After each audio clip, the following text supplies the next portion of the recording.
I'm studying something that I find interesting right now, and basically all I want to do is share it with you what I'm studying.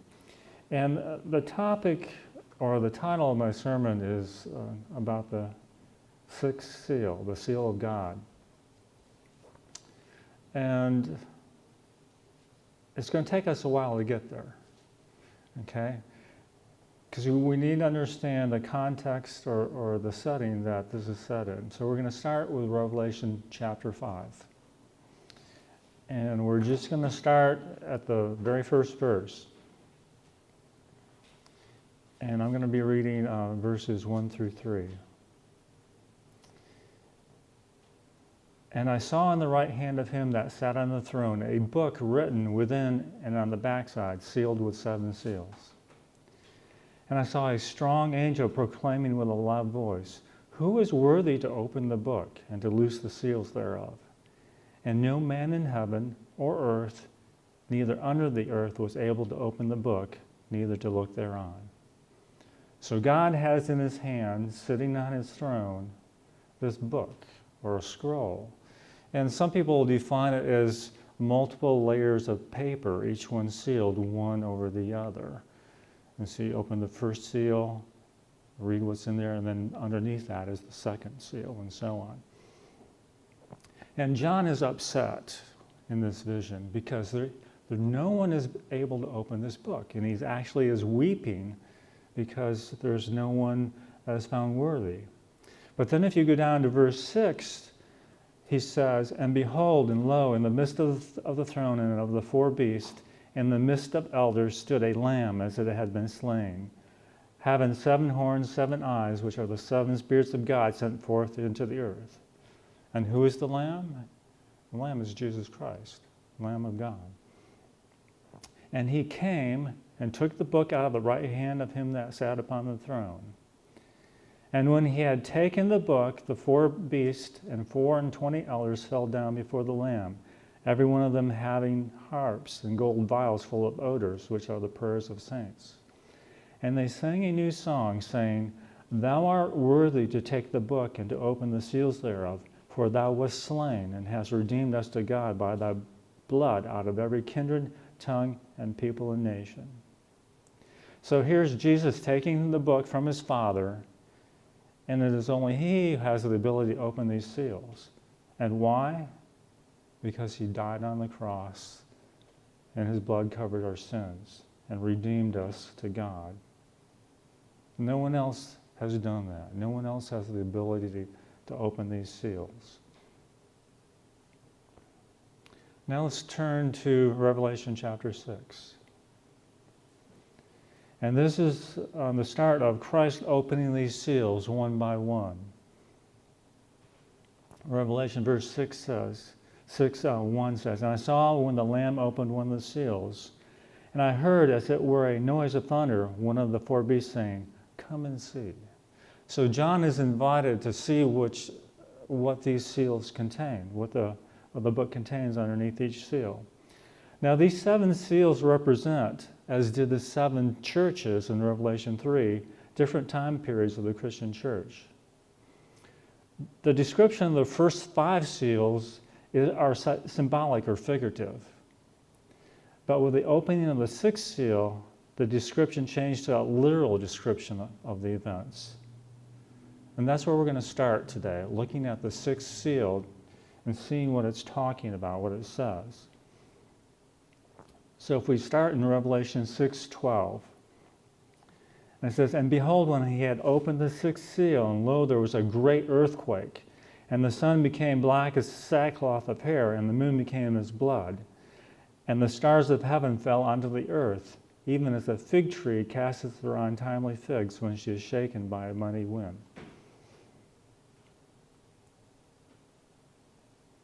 Has this already happened, these events? I believe they have. Has anybody heard of the Great Lisbon earthquake of 1755? Anybody like history?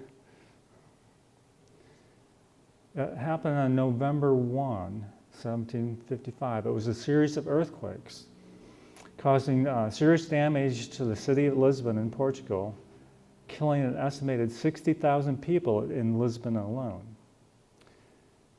It's because November 1 is All Saints' Day, a lot of people were attending Mass when the earthquake shook.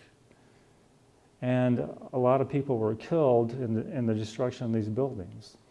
They were unable to stand the earthquake.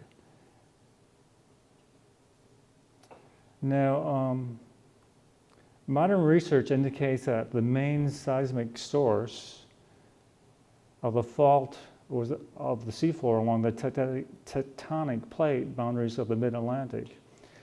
This earthquake generated a tsunami that produced waves about 20 feet high at Lisbon, in the port there, and 65 feet high at Cadiz, Spain.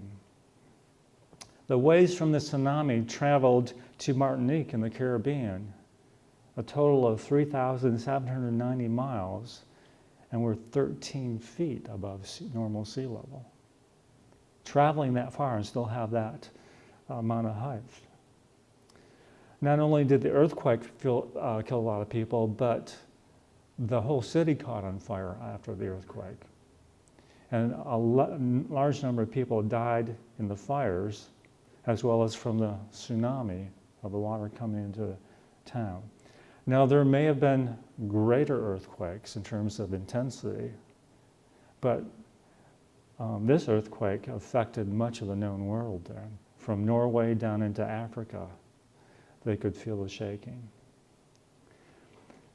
The descriptions of the earthquakes in art and literature continued for centuries, making the Great Lisbon Earthquake, as it became to be known, a seminal event in European history.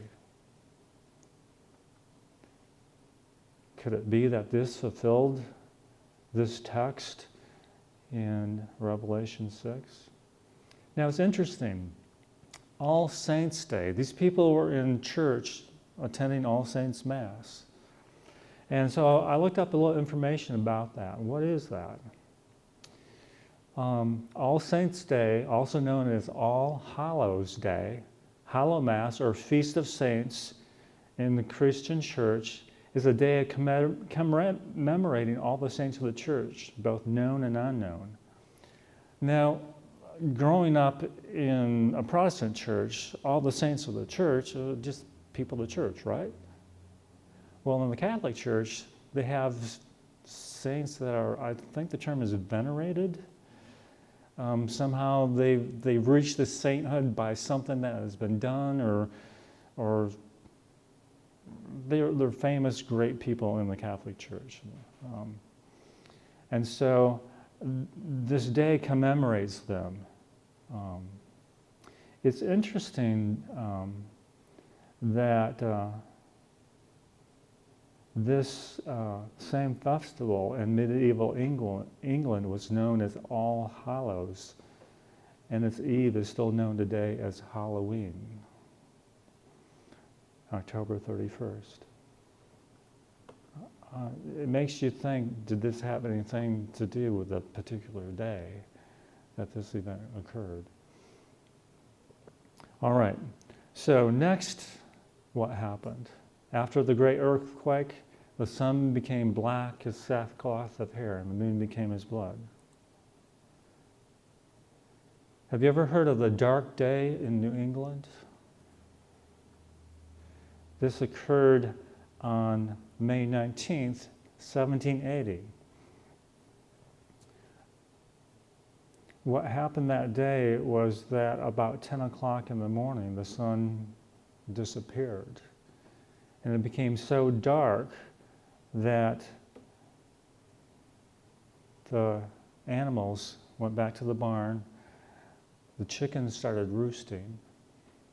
It was said that it was so dark you could not even read by candlelight a piece of paper in front of you. And there's lots of theories about what could have caused this, and it lasted throughout the day. And that night, the moon was seen occasionally as the color of blood. Now, there's a lot of theories of people today that have done research. Some claim that was a large forest fire that covered the whole area and cause this darkness? Well, we have large forest fire right now in California and Washington, but has it created a dark day? Some people claim it was a lunar or solar eclipse, but there was none recorded at that time. And so there's lots of possibilities, but one thing that stands out, nothing was ever recorded that happened like that before that time or since that time. So is this fulfilling a prophecy in Revelation 6? Okay, well, what about the next thing in Revelation 6:13? And the stars of heaven fell onto earth, even as a fig tree casteth her untimely figs when she is shaken of a mighty wind. Well, actually, that's already happened too. November 13, 1833 was known as evening of this spectacular meteor shower, the most spectacular one in history. Let me just read this little report. This was someone that was in Upper Michigan during the early morning of November 13th at Mackinac Island. They said there was 3 distinct lights in the night sky besides the usual array of stars. And there were shooting points of light that emanated from the center points, cascading into the horizon, resembling a thick shower of luminous snow. And there was luminous bodies which hung dimly in the air. Finally, the most spectacular sight was the falling fireballs, some which burst while others went out of sight. They were so bright that even the smallest object could be seen as the meteors lit the night sky. One of the fireballs was reportedly larger than the moon. Another was like a serpent coiling itself up, while others resembled square tables or pruning hooks. The ones burst left, trains of light behind them, some tinged with prismatic colors.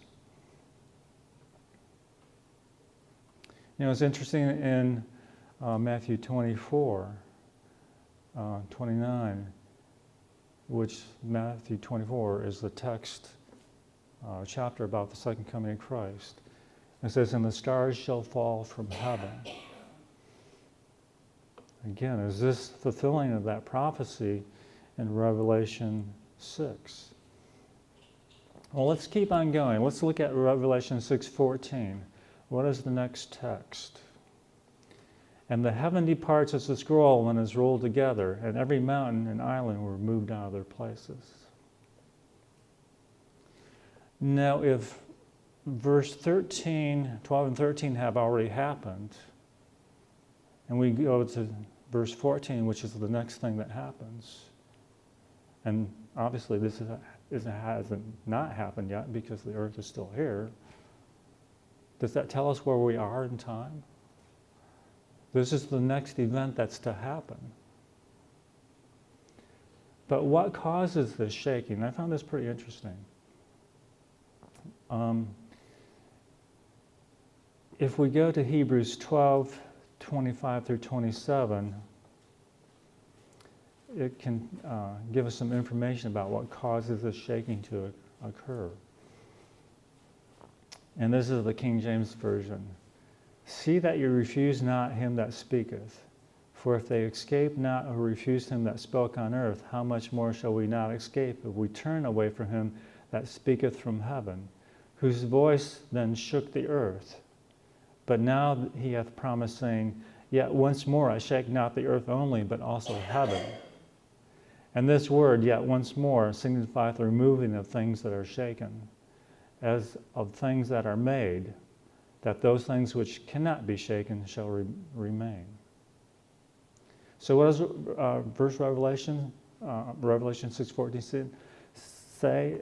And the heaven departed as a scroll, and every mountain and island were moved out of their place. And so Hebrews is referring to this. Not only is the earth shaken, but heaven is as well.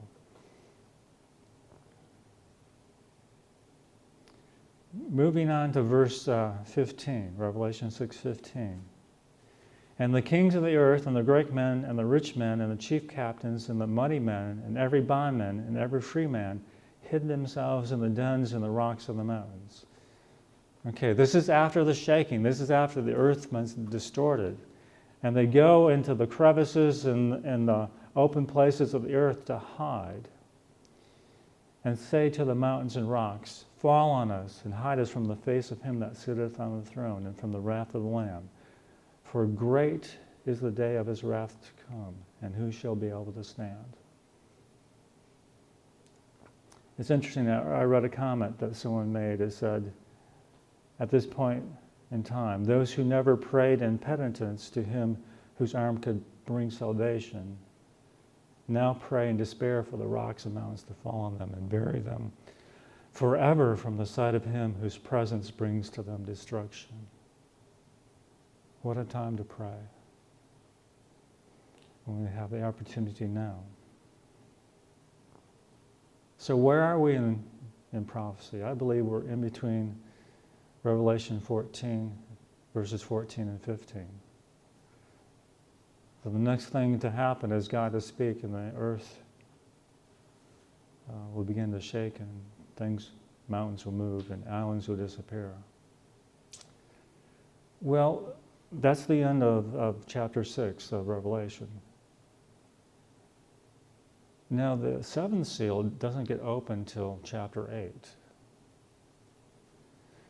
And so let's look at what Revelation 7 says. In Revelation 7:1 it says, and after these things I saw 4 angels standing on the 4 corners of the earth. This term, after these things, is telling us, okay, this sixth seal, the vision of the sixth seal is concluded. And so what Revelation 7 does, it gives us more information about this sixth seal. It gives us further detail. Kind of like the book of Daniel, the visions in Daniel, they're all the same prophecy, but each one gives us a little bit more information. So John is seeing 4 angels standing on the 4 corners of the earth, holding the 4 winds of the earth, that the wind should not blow on the earth or the sea nor on any tree. And I saw another angel ascending from the east, having the seal of the living God. And he cried with a loud voice to the 4 angels, to whom it was given to hurt the earth and the sea, saying, hurt not the earth, neither the sea nor the trees, till we have sealed the servants of God in their foreheads. And I heard the number of them that were sealed, and there were sealed 144,000 of the tribes of the children of Israel. So when does this sealing take place? Well, it must be after the signs of the sun and moon and the stars, because they've already happened. And we know that it can't happen after the departing of the heavens of the scroll, because the earth will be destroyed and there will be no place for the events to take place. So the sealing time is now. Now, the 4 angels standing on the 4 corners of the earth represent the 4 points of the compass, and thus talks about the whole entire earth that this prophecy is talking about. The 4 winds, the winds in the Bible represent political commotion, strife, and war. So the winds that they're holding back represent this.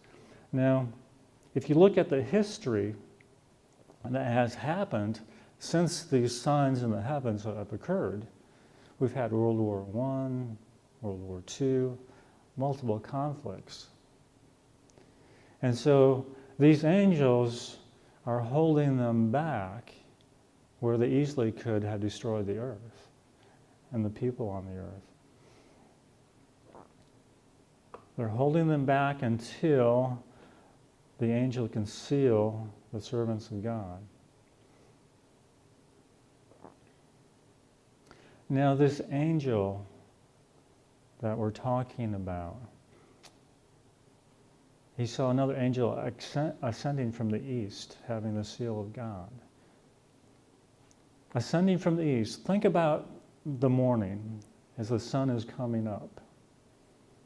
How much warmth or power do you get from the sun with the first rays of the sun? It's not very warm, especially as you're cold. You don't get a whole lot of heat until the sun starts to rise higher in the sky and the power of the sun increases.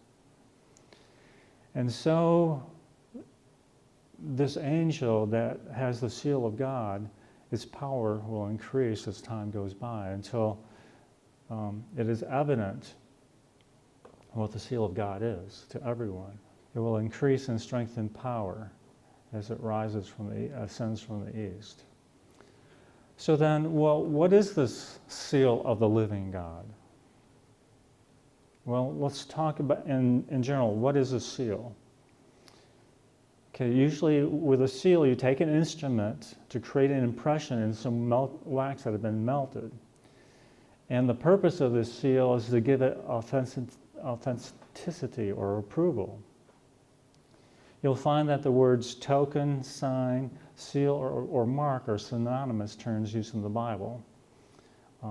If you want to look these texts up, you can find it in Genesis 17:11, Romans 4:11, Revelation 7:3, and Ezekiel 9:4.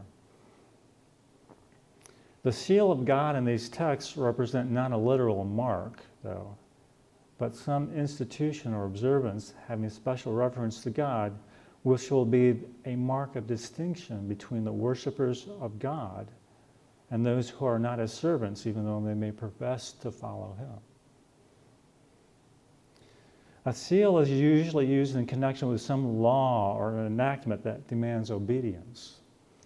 If you remember the story of Esther, when Naaman told the king, we have these people in our empire that do not follow our beliefs, that do not honor you, the king, and we need to take them out.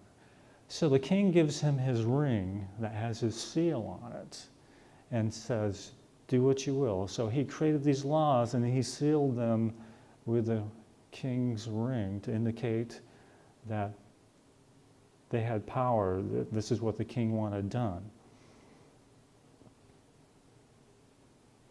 So to find out what the seal of God is, we must look in His law. If the seal is related to law, we must look at the law of God to see what it is. And the law of God obviously is the Ten Commandments. Now, where in His Ten Commandments can we find the seal of God? Understanding that a seal needs to contain His name, the extent of His dominion, and His right to rule. And I think you'll find that you can only find that in the fourth commandment. If you look at the fourth commandment, it says, for in 6 days the Lord, which is His name, made or created, which is His right to rule, the heaven and earth and the sea and all that in them is, which is the extent of His dominion. There's nothing else in the commandments that give all three of these features. Now you say, now wait a minute. The Sabbath, isn't that a Jewish thing, Doesn't that only apply to the Jews? I mean, 10 Commandments were given at Mount Sinai, after they came out of Egypt. Well, what does the Bible say?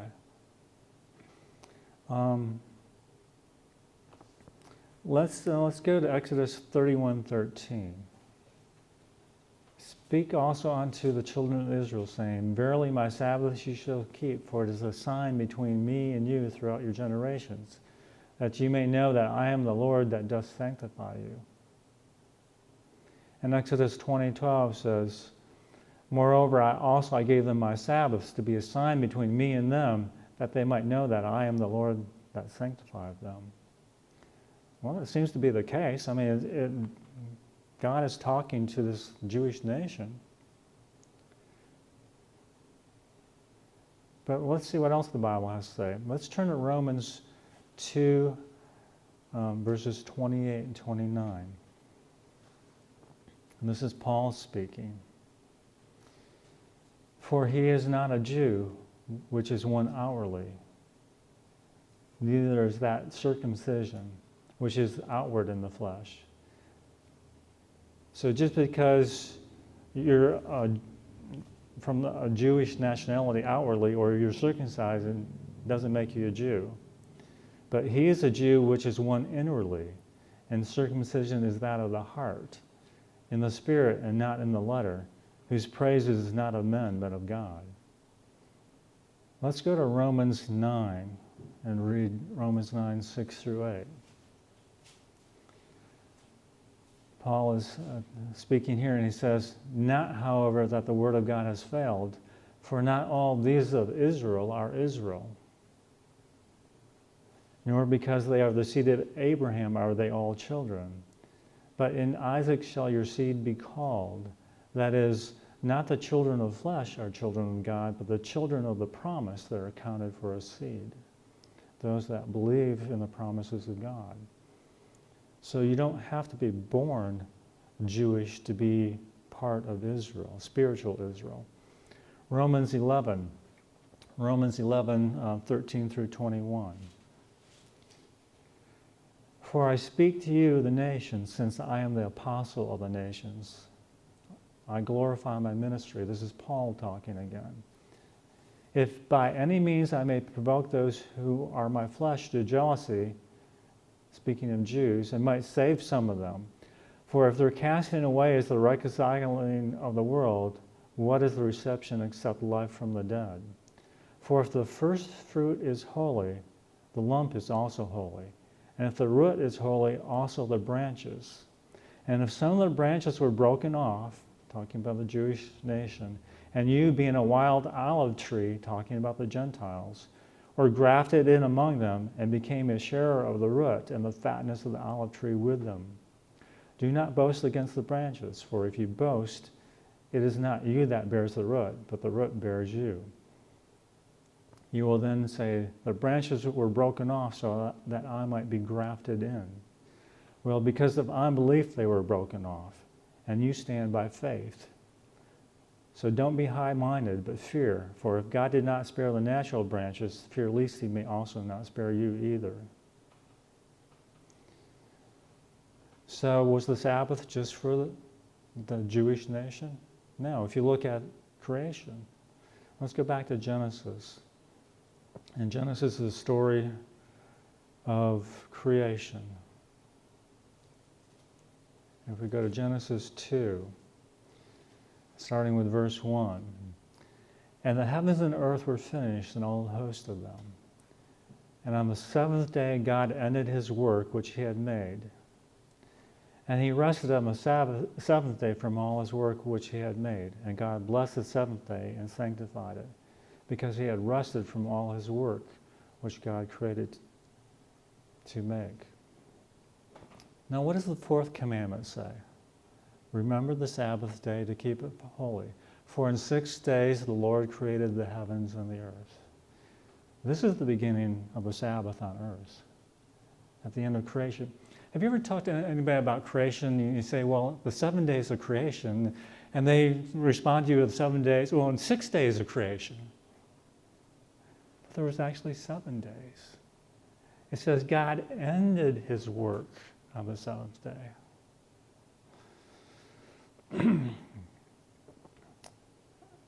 We're so programmed, the world is so programmed to ignore the validity of the Sabbath day and the importance of it. So in Revelation 7, the angels are holding back the winds of strife so that the people of God can be sealed, those that keep his holy day. That is a sign between God and his people, the keeping of the fourth commandment, to signify that they are worshipers of the true God. Keeping the Sabbath doesn't save you. It's just a sign of who you believe in. You know, it's interesting, the devil always has a counterfeit. What is the devil's sign? What is the mark of the beast? We're not going to get into that, but he has his own mark. Mark of authority. Just as the Sabbath is the mark of God's authority and who God is, so the devil has a mark of his authority, a mark of the beast. You know, it's interesting that in Revelation 14, the third angel's message, Revelation 14:9, and the third angel followed them, saying with a great voice, if anyone worships the beast in its image and receives a mark in his forehead or in his hand, he will also drink of the wine of the anger of God, having been mixed undiluted with the cup of his wrath. And he'll be tormented by fire and brimstone before the holy angels in the presence of the Lamb. And the smoke of the torment goes up forever and ever, and they shall have no rest nor day or night. Those that worship the beast and its image, and whoever receives the mark of his name. Here's the patience of the saints. Here are the ones who keep the commandments of God and the faith of Jesus. The second angel's message in verse 7 says, fear God and give glory to him, for the hour of his judgment has come, and worship him who made the heaven and earth and the sea and the fountains of water. Again, an indication of who God is and how we worship him. But let's just go ahead and turn to Deuteronomy, chapter 16. But the place where Jehovah your God shall choose to place his name in, there you shall sacrifice the Passover at evening, at the going of the sun, at the time that you came out of Egypt. The place where Jehovah your God shall shall choose to place his name in. Is God's name written in the sanctuary, the earthly sanctuary that the children of Israel used? I mean, we studied Exodus talking about the making of the sanctuary. Is God's name written there? Is it placed there? Yeah, it's in the most holy place, in the Ark of the Covenant, the table of the Ten Commandments, the Sabbath day.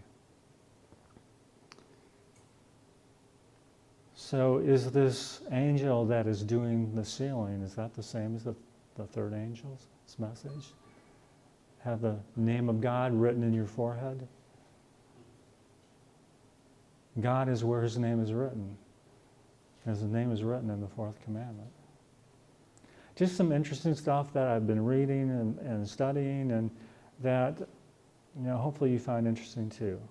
It should give us more understanding of the time we're living in. It should give us more desire to understand what is going to happen, more desire to have the love of the truth.